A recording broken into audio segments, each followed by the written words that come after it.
Hello, my dear friends. Welcome to Suman Education TV. నేను మీ కర్ణాటి అశోక్ చక్రవర్తి. చూడండి board మీద క్లియర్గా రాశాను. Situation 1 completed actions and sentences మనం రాస్తున్నాం. Structures already రాసాము.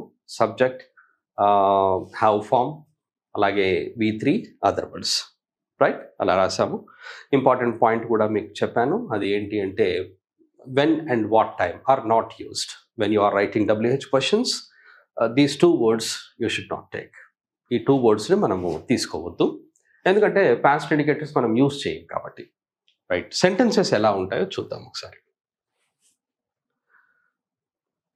First we are writing with have. హ్యావ్తో మనం రాస్తున్నాము. అండ్ హ్యావ్ సబ్జెక్ట్స్ ఏంటి? హ్యావ్ సబ్జెక్ట్స్ వచ్చేసి I, why, you, they, plurals. MPC BiPC విద్యార్థులకి ఒక వరం CA CMA కోర్సులు. CA CMA చదివే విద్యార్థుల్లో 40% మంది ఎంపీసీ మరియు బైపీసీ విద్యార్థులే. Master Minds the pride of India. Inter, MPC, BiPC, MEC, CEC చదివిన విద్యార్థులకు CA మరియు CMA ఫౌండేషన్ కొరకు నూతన బ్యాచెస్ ప్రారంభం. I, we, you, they, plurals. Right, I take have. I have. I తో ఒక sentence రాద్దాము. I have met your cousin. I have met your cousin. I have met your cousin. చూడండి, I subject, have form word, met V3, your cousin other words. I have met your cousin. ఇక్కడ నేను రాయొద్దు అని చెప్పింది ఏంటి అంటే past indicators అనేది use చేయొద్దు. ఇప్పుడు సేమ్ సెంటెన్స్ రాశాను, I have met your cousin yesterday అన్నాం అనుకోండి, అప్పుడు రాంగ్ అవుతుంది. అది పాస్ట్ ఇండికేటర్స్ యూజ్ చేయొద్దు ఇందులో. I have met your cousin a short while ago కూడా యూజ్ చేయొద్దు. I have met your cousin a few minutes ago అని కూడా రాయొద్దు. I have met your cousin just అని రాయొచ్చు. I have met your cousin just, లేదా just now అని కూడా యూజ్ చేయొచ్చు. ఏం ప్రాబ్లం లేదు. జస్ట్ నౌ కొంతమంది అనుకుంటారు జస్ట్ నౌ యూజ్ చేయొద్దు అని. యాక్చువల్గా జస్ట్ నౌ కూడా యూజ్ చేయొచ్చు. ఇప్పుడే నేను మీ కజిన్ని కలిసాను. కొన్నిసార్లు మనం అనుకుంటాం ఇప్పుడిప్పుడే మీ కజిన్ వెళ్ళిపోయాడు. Your cousin has left just now, ఆ విధంగా అనొచ్చు. సో ఇక్కడ అటువంటి వర్డ్స్ యూజ్ చేయొచ్చు. And you can also use I have met your cousin before, ఇది కూడా యూజ్ చేయొచ్చు. I have met your cousin already, నేను మీ కజిన్ని ఆల్రెడీ కలిశాను అని చెప్పేసి అలా రాయొచ్చు. And what is this sentence my dear? This sentence is positive sentence. I have met your cousin before అంటే అర్థం ఏంటి? నేను ఇంతకుముందు మీ కజిన్ని కలిసాను అని చెప్పేసి అనడం. నేను ఆల్రెడీ మీ కజిన్ని కలిసాను, I have already met your cousin అన్నాను అనుకోండి, నేను ఇంతకుముందే మీ కజిన్ని కలిసాను అంతకుముందే అని. సో ఈ వర్డ్స్ యూజ్ చేస్తే ఇవి పాస్ట్ ఇండికేటర్స్ కాదు. పర్టికులర్గా మీరు పాస్ట్ ఇండికేటర్స్ యూజ్ చేస్తారు. I have met your cousin last year అన్నారు, అది wrong. I have met your cousin last month, అది wrong. I have met your cousin last week, అది wrong. I have met your cousin last night అన్నా కూడా రాంగే, ఎందుకంటే rule ప్రకారం అది use చేయరు అంతే. And when I write a positive sentence here, I have written a positive sentence and obviously you know that after what I write here, obviously I write a negative sentence. Negative sentence రాయడానికి ఏం రాయాలి my dear friends?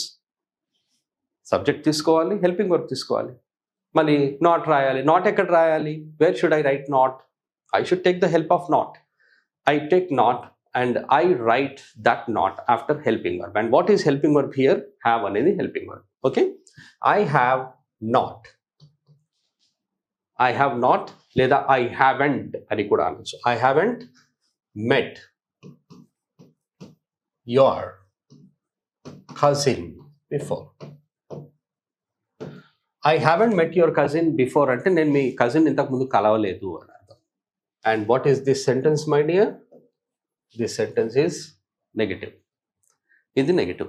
ఏం తీసుకున్నాను నేను? Not word తీసుకున్నాను. I have not met your cousin before, నేను ఇంతకుముందు మీ కజిన్ని కలవలేదు. ఇది V3 అవుతుంది. దెన్ క్వశ్చన్ రాయాలి అంటే నేను ఎలా రాయాలి? What should I take first?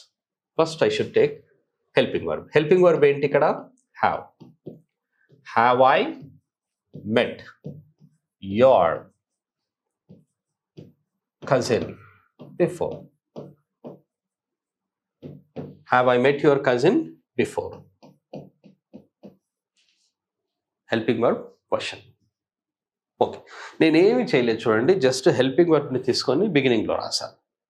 Helping verb first రాస్తే సరిపోతుంది. Have I met your cousin before. ఇప్పుడు మనం WH క్వశ్చన్ రాయాలి. WH క్వశ్చన్ రాయాలి అంటే నేను already I told you that you need not change this helping verb question. Helping verb question remains same. You have to add only WH word. నేను ఇక్కడ why తీసుకుంటాను. Why have I met your cousin before? Why have I met your cousin before? నేను మీ కజిన్ని ఇంతకు ముందే ఎందుకు కలిశాను అని వస్తుంది. రైట్? ఓకే, ఇక్కడ ఈ ప్లేస్లో వేరేవి ఏమన్నా రాయొచ్చు చూడండి. I can right where. Okay, I can write what for. I can write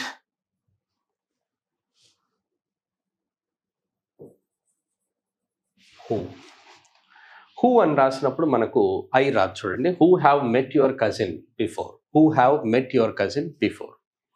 and we can also right how many. How many కూడా రాస్తే how many have met your cousin before. ఇంతకుముందు ఎంతమంది కలిసారు, లేదా మీరు హౌ మెనీ కజిన్స్ అని కూడా కలవచ్చు. How many cousins have met you before. ఇక్కడ కజిన్స్ అనేది ఇక్కడ రాసాం కాబట్టి how many cousins have met you before. ఎంతమంది కజిన్స్ నిన్ను కలిశారు అని చెప్పేసి.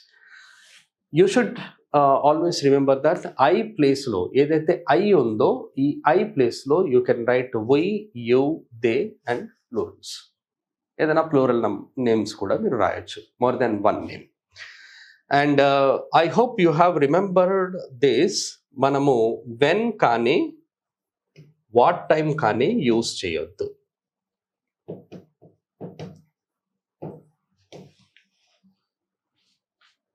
ఈ 2 words మాత్రం మనకు యూజ్ అవ్వవు. ఈ సిచ్యువేషన్లో కంప్లీటెడ్ యాక్షన్లో మనకు ఈ 2 యూజ్ ఉంటావు అనమాట. ఓకేనా? రైట్. ఇప్పుడు మనము హ్యావ్తో రాసాము, ఒకటి హ్యాస్తో రాద్దాం.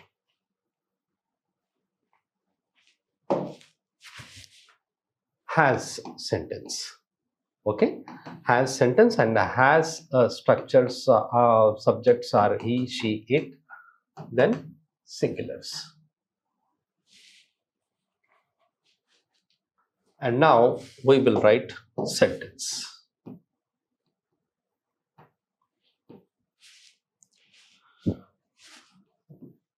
He has gone out.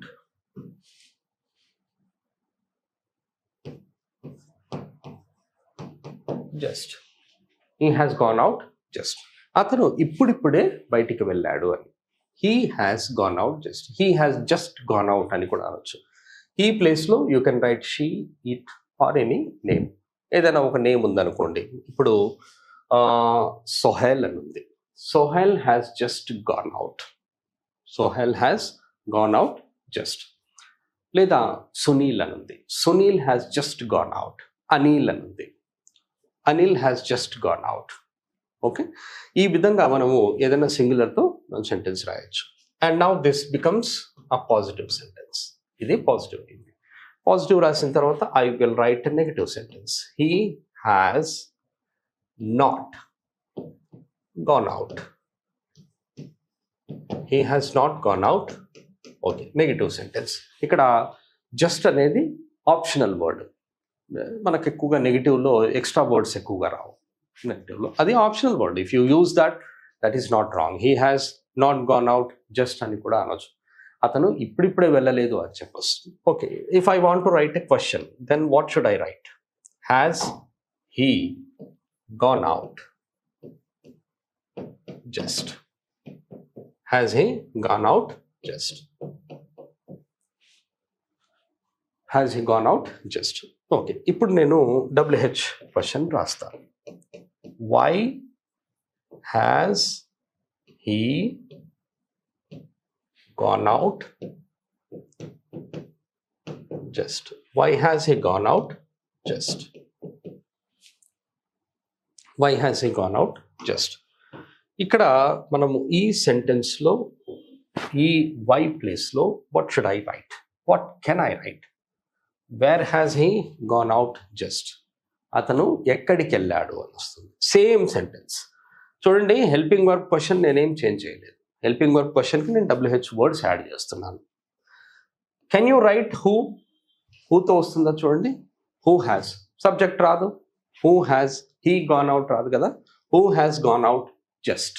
Can you write what for? What for వస్తుంది. What for has he gone out just. ఇంకా ఏమొస్తాయి చూడండి. With whom, with whom has he gone out just. For whom, for whom has he gone out just. And how many అని కూడా వస్తుంది my dear. How many కూడా వస్తుంది. ఇక్కడ మీరు హౌ మెనీ అంటే సార్ ఇది సింగులర్ కదా, హౌ మెనీ ఎలా వస్తుంది అనుకోవచ్చు. హౌ మెనీ వచ్చినప్పుడు you can add this. How many times, how many times has he gone out just. ఇక్కడ మనం సబ్జెక్ట్గా కాదు, ఇక్కడ మనము అతను ఎన్నిసార్లు బయటికి వెళ్ళాడని చెప్తున్నాం కాబట్టి this is not used as a subject. Subject already ఇక్కడ హీ రాయాలి. అతను ఎన్నిసార్లు బయటికి వెళ్ళాడు అని.